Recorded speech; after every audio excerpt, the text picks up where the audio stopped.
मंच पर उपस्थित हमारे सीनियर साथी और मेवात के प्रांशुपाल जनाब हाजी सिद्दीक अहमद मेयो, जिन्होंने मेवात के लिए बहुत काम किए, मेवात के इतिहास को सबके सामने लेकर आए हैं, बहुत सी किताबें लिखी हैं, काफी आंदोलनों में भी काम किया है जो मेवात के हित में हुए हैं। जब मेवात जिला बनाने की मांग उठी थी तो सिद्दीक अहमद की जो टीम थी मेवात विकास सभा, जिससे आम लोग जुड़े हुए हैं, उन्होंने इसकी पहल चलाई थी और मेवात को जिला बनाने की घोषणा हुई थी। तो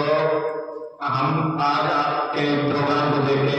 मदरसे से तो मैं काफी दिन से जुड़ा हुआ हूँ, मुफ्ती साहब के साथ हम बैठते हैं, आपके प्रोग्राम को रोजाना देखते हैं,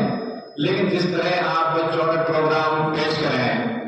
उस प्रोग्राम से कोई पहली क्लास का बच्चा है, कोई 5वीं क्लास का है, स्कूलों में जो बच्चे होते हैं ना 10th क्लास तक 10वीं क्लास तक पहुंच जाते हैं, लेकिन उनकी एजुकेशन जरूर दूर नहीं होती।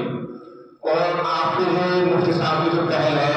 आप भी खुश नसीब हैं कि आपको मुफ्ती तारिक सलीम जैसे उस्ताद मिले हैं, जिनकी मेहनत होती है कि मेरे बच्चे हर फील्ड में, हर प्रोग्राम में भाग लें, हर फील्ड में आगे निकले। और उन्हीं की मेहनत से आपकी जो पहली क्लास में कुछ बच्चे, उनकी एजुकेशन दूर हो गई,